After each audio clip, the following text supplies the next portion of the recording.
और अब खबर वीडियो देखा क्या से। दिल्ली के लाल किला धमाके के बाद से जिस अल फलाह यूनिवर्सिटी का नाम सबसे ज्यादा चर्चाओं में है, उस पर ईडी ने भी शिकंजा कसना शुरू कर दिया है, जिसके तहत अल फलाह यूनिवर्सिटी के दिल्ली के ओखला में मौजूद हेड ऑफिस में ईडी ने छापा मारा है। छापेमारी से हड़कंप मच गया। फरीदाबाद की अल फलाह यूनिवर्सिटी में ही पकड़े गए आतंकी डॉक्टर मुजम्मिल और शाहीन काम कर रहे थे, जबकि फिदायीन हमला करने वाला डॉक्टर उमर भी इस यूनिवर्सिटी में काम कर रहा था। ऐसे में ईडी ने पीएमएलए के तहत यहां पर छापा मारा, जिसका मकसद यूनिवर्सिटी की फंडिंग की जांच करना है। तो दिल्ली में लाल किला के सामने हुए कार धमाके के बाद जम्मू कश्मीर में सरगर्मियां बढ़ गई हैं। जम्मू कश्मीर के कुलगाम में सीआईके, सीआरपीएफ और एसओजी ने संयुक्त सर्च ऑपरेशन चलाया, जिसके तहत कुलगाम के रहने वाले फारूक अहमद भट्ट के बेटे डॉक्टर उमर फारूक भट्ट के घर की तलाशी ली गई। प्रोटोकॉल के तहत ही इस कार्रवाई को अंजाम दिया गया। ये तलाशी मजिस्ट्रेट की मौजूदगी में ली गई। तलाशी के दौरान टीम ने पूरे घर की जांच की।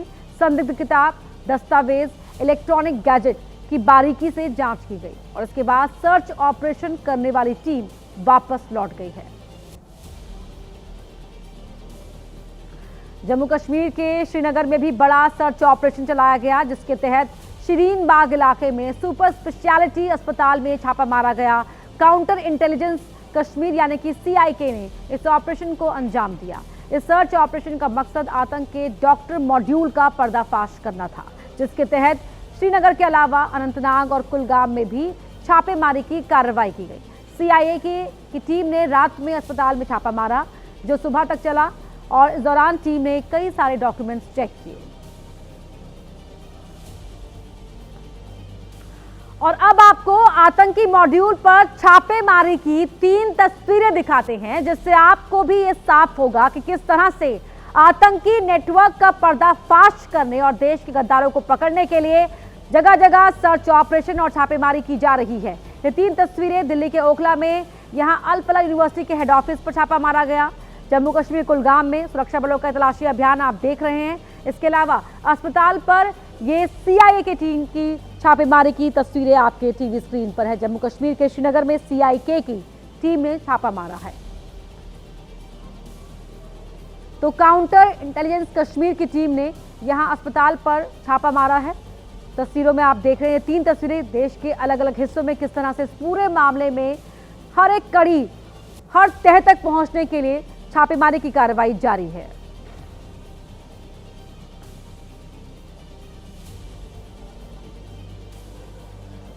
और बड़ी खबर का रुख कर रहे हैं। आतंकी उमर का वीडियो सामने आया है। धमाके से पहले आतंकी उमर ने ये वीडियो बनाया था। वीडियो में सुसाइड बॉम्बिंग की पैरवी कर रहा है आतंकी उमर। वीडियो में मरने की वकालत कर रहा है। पुलिस की दबिश के बाद ये वीडियो आतंकी उमर ने बनाया था।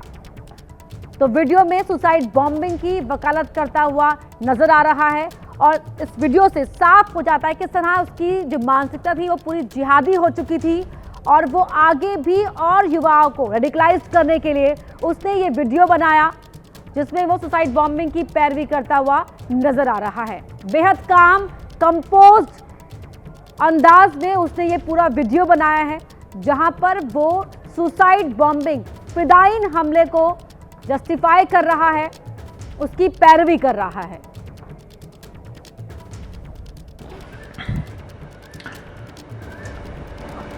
One of the very misunderstood concept is concept of what has been labeled as suicide bombing.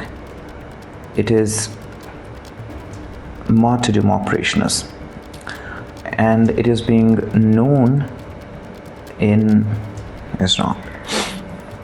There are multiple contraindications, but there are multiple arguments that have been brought against it. Martyrdom operations: when a person presumes that he is going for sure die at a particular place at a particular time, he goes against the presumption that a particular is going to die in a particular situation. It's not, we don't have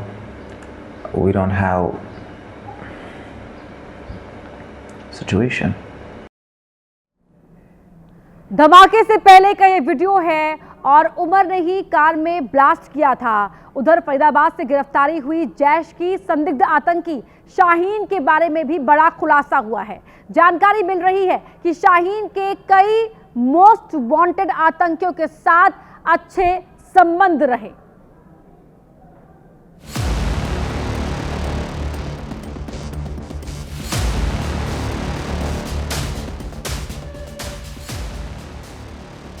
Delhi धमाके में शामिल आतंकी शाहीन को लेकर जो सबसे बड़ा खुलासा हुआ है वो ये है कि आतंकी शाहीन 3 बार पाकिस्तान की यात्रा कर चुकी है। दावा है कि आतंकी शाहीन पाकिस्तान जाकर जैश के टॉप कमांडरों से मुलाकात कर चुकी है।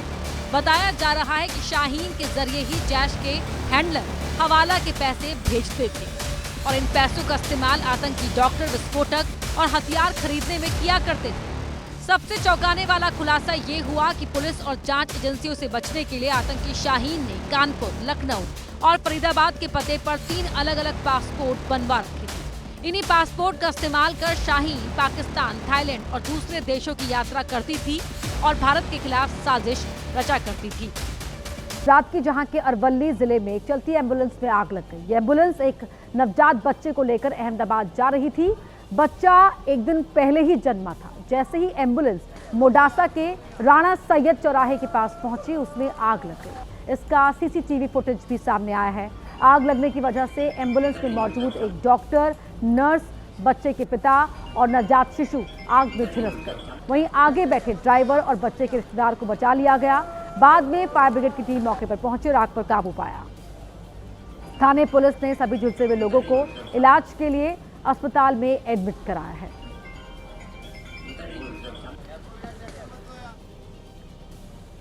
बेंगलुरु एयरपोर्ट से हैरान करने वाली एक तस्वीर सामने आई है, जहां पर एक व्यक्ति ने टैक्सी चालकों पर चाकू से हमला करने की कोशिश की। घटना का सीसीटीवी फुटेज भी सामने आया है। बेंगलुरु एयरपोर्ट पर उस वक्त अफरा तफरी मच गई जब एक व्यक्ति चाकू के साथ एयरपोर्ट पर दौड़ने लगा। हमलावर को देख वहां पर मौजूद सीआईएसएफ जवान उसका पीछा करने लगे। कुछ ही दूरी पर दौड़ाकर उन्होंने हमलावर को धर दबोचा। इस दौरान वहां पर मौजूद यात्री दहशत में आ गए। ये तस्वीरें टर्मिनल 1 के एंट्री गेट की हैं, जहां पर एक व्यक्ति चाकू के साथ भाग रहा है और सीआईएसएफ के जवान उसका पीछा कर रहे हैं। युवक ने सिर पर सफेद रंग की टोपी पहन रखी है और हाथ में धारदार चाकू है। जैसे ही ये व्यक्ति टैक्सी ड्राइवर पर हमले की कोशिश करता है, वहां पर मौजूद सीआईएसएफ के जवान उसे पकड़ लेते हैं और इसके हाथ से चाकू को छीन लेते हैं। पूरी वारदात वहां लगे सीसीटीवी में कैद हो गई। आरोपी को तुरंत पुलिस के हवाले कर दिया गया। शुरुआती जांच में सामने आया है कि इस व्यक्ति का टैक्सी ड्राइवरों से पुराना विवाद था, जिसका बदला लेने के लिए आया था। पंजाब का नवा शहर उस वक्त गोलियों की गड़गड़ाहट से थर्रा उठा जब कुछ बदमाशों ने कार पर अंधाधुंध फायरिंग शुरू कर दी। इसमें एक व्यक्ति की मौत हो गई, 4 लोग गंभीर रूप से घायल हैं। पुलिस को चुनौती देती ये तस्वीरें नवा शहर के बंगा बस स्टैंड की हैं, जहां पर दिन दहाड़े स्कॉर्पियो पर 35 राउंड अंधाधुंध फायरिंग की गई। गोली लगने से एक व्यक्ति की मौके पर ही मौत हो गई, जबकि 4 अन्य घायल हो गए। घायलों को तुरंत ही पास के अस्पताल में भर्ती कराया गया है। बताया जा रहा है कि हमलावर दूसरी कार में सवार थे और वारदात को अंजाम देने के बाद फरार हो गए। हमले की सूचना मिलते ही पुलिस मौके पर पहुंची और इलाके की घेराबंदी कर दी। फिलहाल पुलिस हमलावरों की तलाश में जुटी है। दिन दहाड़े हुए इस सनसनीखेज वारदात से इलाके में दहशत फैल गई है। वहीं यूक्रेन की कार्गो शिप पर रूस के ड्रोन हमले के बाद रोमानिया ने अपने 2 गांव खाली करा लिए हैं। दरअसल रूसी हमले के बाद यूक्रेन के पोर्ट पर खड़े एलपीजी से भरे कार्गो शिप में आग लग गई, जिसके बाद अगर शिप में धमाका होता तो उसका असर दूर तक होना तय है। यूक्रेन के इजमेल बंदरगाह पर जलता ये कार्गो शिप रूस के ड्रोन हमले के बाद एक बहुत बड़ा बम बन चुका है। रूसी ड्रोन अटैक की वजह से मालवाहक जहाज से बहुत ही तेजी से गैस निकलनी शुरू हुई और आग लगने से खतरा कई गुना बढ़ गया। आशंका है कि अगर कार्गो शिप फटा तो इसका असर कई गैस सिलेंडरों के फटने से भी कई गुना ज्यादा होगा। यूक्रेन के जिस पोर्ट पर यह कार्गो शिप जल रहा है, वहां से कुछ दूर पर ही रोमानिया की सीमा शुरू हो जाती है। रोमानिया ने धमाके से होने वाले नुकसान को देखते हुए पोर्ट के पास 2 गांव के लोगों को सुरक्षित जगहों पर शिफ्ट कर दिया है। यूक्रेन के शिप में आग उस वक्त लगी जब रूस ने बंदरगाह पर रात भर ड्रोन हमले किए थे। गुरुग्राम की एक सोसाइटी में मंदिर ढहाने पर जमकर हंगामा हुआ। सोसाइटी के लोगों के मुताबिक बिल्डर ने फ्लैट बेचते वक्त मंदिर की जगह भी बताई थी, लेकिन मंदिर नहीं बनाया। अब प्रशासन ने इसे अवैध निर्माण बताते हुए मंदिर को ढहा दिया। पुलिस प्रशासन ने पैसे लेके बिल्डर से मंदिर तोड़ दिया बिना नोटिस दिखाए। सेक्टर 85 के पिरामिड हाइट्स के लोगों ने बीते अगस्त में भगवान शिव की मूर्ति रखकर पूजा शुरू की थी। बिल्डर से विवाद हुआ तो पुलिस ने समझौता करा दिया। वहाँ पे हमारा समझौता ये हुआ था कि मंदिर एज इट इज रहेगा, ना बिल्डर कुछ करेगा ना रेजिडेंस कुछ कंस्ट्रक्शन करेंगे। तो रेजिडेंस ने इसमें कोई कंस्ट्रक्शन नहीं किया है। अब बिना नोटिस दिए पहुंची प्रशासनिक टीम ने मंदिर ध्वस्त कर दिया। सोसाइटी के लोग नोटिस ही मांगते रह गए। नोटिस तो दिखाओगे ना? नोटिस लगा होना चाहिए था। नोटिस तो दो दिखा दो। तो नोटिस दिखा दो हमें। पुलिस की मौजूदगी की वजह से सोसाइटी के लोग अपने सामने ही उस मंदिर को ध्वस्त होता देखने को मजबूर थे, जहां उन्होंने महीनों से पूजा की, मन्नतें मांगी। लोगों का गुस्सा फूटा तो उन्होंने सड़क जाम कर दी, जिसे काफी कोशिशों के बाद खुलवाया जा सका। इटली में इन दिनों कुदरत का जबरदस्त कहर देखने को मिल रहा है। लगातार हो रही बारिश की वजह से कई गांव पानी में डूब गए हैं। आसमान से बरस रही आफत और जल सैलाब बनकर टूट रही है। बारिश ने इटली के पूर्वोत्तर इलाकों में जबरदस्त तबाही मचा रखी है। कई इलाके बाढ़ की चपेट में आ गए हैं। हेलीकॉप्टर से ली गई तस्वीरों में देख सकते हैं कि एक गांव पूरी तरह से पानी में डूब चुका है। बारिश की वजह से यहां की टोरे नदी उफान पर है, जिसका पानी आबादी वाले इलाकों में कहर बरपा रहा है। बाढ़ में फंसे लोगों को बचाने के लिए रेस्क्यू अभियान चलाए जा रहे हैं। अग्निशमन विभाग की बचाव टीमें लोगों को निकालकर सुरक्षित जगहों पर पहुंचा रही हैं। बाढ़ में फंसे ऐसे ही 2 लोगों की तलाश की जा रही है, जो एक घर पर आए भूस्खलन के बाद से लापता हो गए हैं। हेलीकॉप्टर से लगातार बाढ़ वाले क्षेत्र में निगरानी की जा रही है। लगातार हो रही बारिश की वजह से रेस्क्यू ऑपरेशन में भी दिक्कतें आ रही हैं। स्थानीय प्रशासन ने लोगों से घरों के अंदर रहने और सुरक्षित जगहों पर जाने की अपील की है। प्रयागराज में उस वक्त हड़कंप मच गया जब राजस्व विभाग की टीम पर गांव के लोगों ने अचानक हमला कर दिया। ये टीम गांव में पट्टे की जमीन पर अवैध कब्जा हटाने के लिए पहुंची थी। बहरिया थाना क्षेत्र के गांव करनाईपुर में हंगामा बरपा है। यह हंगामा इसलिए क्योंकि राजस्व विभाग की टीम नायब तहसीलदार राजीव शुक्ला के नेतृत्व में पट्टे की जमीन पर किए गए अवैध कब्जे को हटाने पहुंची थी। जब जेसीबी के जरिए अवैध कब्जे को गिराया जा रहा था, तभी भीड़ अचानक उग्र हो गई और उसने राजस्व टीम पर पथराव शुरू कर दिया, जिसमें नायब तहसीलदार घायल हो गए और उनके सिर में चोटें आईं। इतना ही नहीं, मौके पर मची अफरा तफरी के बीच किसी अज्ञात शख्स ने एक मकान और एक झोपड़ी में आग लगा दी, जिससे मौके पर तनाव और ज्यादा बढ़ गया। नतीजा यह हुआ कि टीम को बगैर बेदखली की कार्रवाई कराए वापस लौटना पड़ा। बताया जा रहा है कि करनाईपुर गांव में ग्राम सभा की 9 बीघा पट्टे की जमीन को लेकर लंबे समय से विवाद चल रहा है। ये पट्टा राजेंद्र शर्मा नाम के शख्स के दादा के नाम जारी हुआ था और इसी जमीन के कुछ हिस्से पर अवैध कब्जे की बात बताई जा रही है। कोलकाता में शिक्षक भर्ती को लेकर प्रदर्शन कर रहे लोगों के ऊपर पुलिस ने बल का इस्तेमाल किया और सेंट्रल पार्क से परेशान कैंडिडेट्स को जबरन हटा दिया गया। इस दौरान प्रदर्शनकारियों की पुलिस के साथ हाथापाई भी हुई है। पश्चिम बंगाल एसएससी की शिक्षक भर्ती परीक्षा में उच्च अंक मिलने के बावजूद साक्षात्कार तक पहुंचने में विफल रहे अभ्यर्थियों के एक वर्ग ने सोमवार को कोलकाता में विरोध मार्च निकाला था। उन्होंने करुणामयी चौराहे से सॉल्ट लेक में बने शिक्षा विभाग के मुख्यालय विकास भवन की ओर कूच किया, लेकिन पुलिस ने उन्हें सेंट्रल पार्क के पास ही ये कहते हुए रोक दिया कि उनके पास रैली निकालने की अनुमति नहीं है। पुलिस के रोकने पर अभ्यर्थी सॉल्ट लेक पर ही प्रदर्शन करने लगे। नौकरी ढूंढने वालों के आंदोलन से सॉल्ट लेक में हलचल मच गई।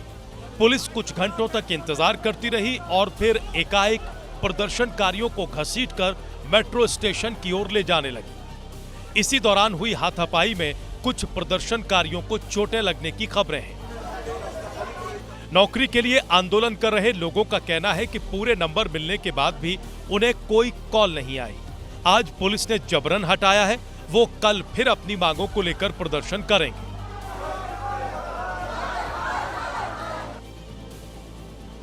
ग्वालियर झांसी हाईवे पर हुए हादसे में 5 दोस्तों की मौत हो गई। पांचों दोस्त फॉर्च्यूनर गाड़ी से जा रहे थे कि तभी उनकी कार रेत से भरी ट्रॉली से टकरा गई। टक्कर इतनी भीषण थी कि पांचों दोस्तों की मौत हो गई। कार का अगला हिस्सा पूरी तरह से टूट गया। एक तरह से कार के परखच्चे उड़ गए। हादसा सिरोल थाना क्षेत्र के मालवा कॉलेज के पास NH 44 पर हुआ था। पुलिस मामले की जांच करने पहुंची तो युवकों के मोबाइल से हादसे के पहले का वीडियो मिला। अरे म्यूट कर दूंगा, तो मैं कह रहा हूँ ये, जिसमें पांचों साथी सिगरेट पीते और समोसे खाते देखे गए। हादसे के पहले का ये वीडियो ग्वालियर के चौरासी मंदिर के बाहर का है, जिसमें आप उनकी कार को भी देख सकते हैं। ये सभी बर्थडे पार्टी मनाने के बाद जब घर लौट रहे थे तभी रेत भरी ट्रॉली से टकरा गए। टक्कर लगने से ट्रॉली पलट गई और उसमें लदा बालू कार पर गिर गया, जिसमें कार सवार दब गए। मौके पर पहुंची पुलिस ने काफी मशक्कत के बाद पांचों दोस्तों की बॉडी को बाहर निकाला और अपने कब्जे में ले लिया। बड़ी खबर का रुख कर रहे हैं। आतंक के डॉक्टर मॉड्यूल पर और कसा शिकंजा। कश्मीर के कुलगाम में एक डॉक्टर के घर पर छापा मारा गया है। डॉक्टर उमर फारूक भट्ट के घर पर यह छापा मारा गया है। इस वक्त की बड़ी खबर कश्मीर के कुलगाम से आपको बता रहे हैं, जहां एक डॉक्टर के घर पर छापा मारा गया है। इस डॉक्टर का नाम उमर फारूक भट्ट है, जिसके घर पर यह छापेमारी की कार्रवाई को अंजाम दिया गया है। आतंक के डॉक्टर मॉड्यूल पर शिकंजा और कसता हुआ नजर आ रहा है। हर एक कड़ी तक पहुंचने की कोशिश यहां पर की जा रही है और अब ये छापेमारी की कार्रवाई हुई है कुलगाम में एक डॉक्टर उमर भट्ट के घर पर। डॉक्टर उमर फारूक भट्ट का क्या कनेक्शन है और घर के अंदर की तस्वीरें भी आप टीवी स्क्रीन पर देख रहे हैं। तलाशी यहां पर ली गई है। तमाम दस्तावेज, किताबें, जो भी सामान था वो खंगाला गया है। आसिफ हमारे सहयोगी फोन लाइन पर जुड़ रहे हैं। आसिफ, क्या है पूरी जानकारी? देखिए, आज सुबह तड़के से ही इस डॉक्टर मॉड्यूल के ही केस में विभिन्न जगहों पर छापेमारी की गई, जिसमें अनंतनाग, कुलगाम और श्रीनगर में कई जगहों पर छापेमारी की गई। छापेमारी कुलगाम के बुगाम में डॉक्टर उमर भट्ट नाम के एक डॉक्टर के यहाँ हुई है, जिसके बारे में ये बताया गया है कि वो भी कार्डियोलॉजी का ही डिपार्टमेंट में ही काम करता था और उसके तार जो है जो डॉक्टर उमर और डॉक्टर मुजम्मिल और डॉक्टर आदिल है उनके साथ इस वजह से जुड़े हैं कि ये एक ही डिपार्टमेंट में काम कर रहे थे। तो इसके आधार बनाते हुए ही CIK कुलगाम, CIK कश्मीर और CIK अनंतनाग ने विभिन्न जगहों पर छापेमारी की, जिसमें डॉक्टर्स के घरों को ही निशाना बनाकर यहाँ पे तलाशी ली गई। मैं साथ बता दूं कि श्रीनगर के सुपर स्पेशलिटी हॉस्पिटल के कार्डियोलॉजी डिपार्टमेंट की भी आज सुबह तलाशी ली गई, यहाँ छापेमारी की गई और कुछ साक्ष्य जिनमें इलेक्ट्रॉनिक डिवाइसेस और कुछ पेपर्स यहाँ से CIK के अधिकारी लेके गए हैं। हालांकि इन सभी केस के बारे में जो छापेमारी के हुए हैं ज्यादा जानकारी साझा नहीं की गई है। केवल इस बात की पुष्टि है कि ये सारी छापेमारी डॉक्टर उसका जो मॉड्यूल है जिसको बस किया था जम्मू कश्मीर पुलिस ने, उसी के केस के साथ जुड़े हुए हैं और कुछ इलेक्ट्रॉनिक डिवाइसेस भी जो है सामने आए हैं। मैं बता दूं कि सूत्रों का ये मानना है कि बुगाम कुलगाम में जिस डॉक्टर उमर भट्ट के घर पे छापेमारी हुई है उसकी जो पत्नी है वो भी डॉक्टर हैं और उसको भी जांच के दायरे में लाया गया है और सूत्रों का ये कहना है कि हो सकता है कि ये दोनों मियां बीवी जो डॉक्टर्स हैं इस केस के अहम कड़ी बन सकते हैं, इसीलिए जांच जो है जारी है। इन दोनों को भी पुलिस ने हिरासत में लेकर पूछताछ की है, हालांकि गिरफ्तारी कोई भी नहीं हुई है अभी तक। जी, और क्या कुछ सामान की बरामदगी हुई है आसिफ वहां से? देखिए, सूत्रों का ये कहना है कि कुछ इलेक्ट्रॉनिक डिवाइसेस और कुछ डॉक्यूमेंट्स यहाँ से जो अधिकारी हैं वो लेके गए हैं। जो इलेक्ट्रॉनिक डिवाइसेस में उनमें ज्यादातर मोबाइल फोन और लैपटॉप सीज हैं जो साक्ष्य के तौर पर लिए गए हैं ताकि इनकी फॉरेंसिक जांच हो और ये पता लगाने की कोशिश हो कि इनके जरिए क्या कोई कम्युनिकेशन हुआ है। बना के रखेगा आसिफ, आगे भी आपसे हम अपडेट लेंगे। फिलहाल आपका शुक्रिया इस पूरी जानकारी के लिए।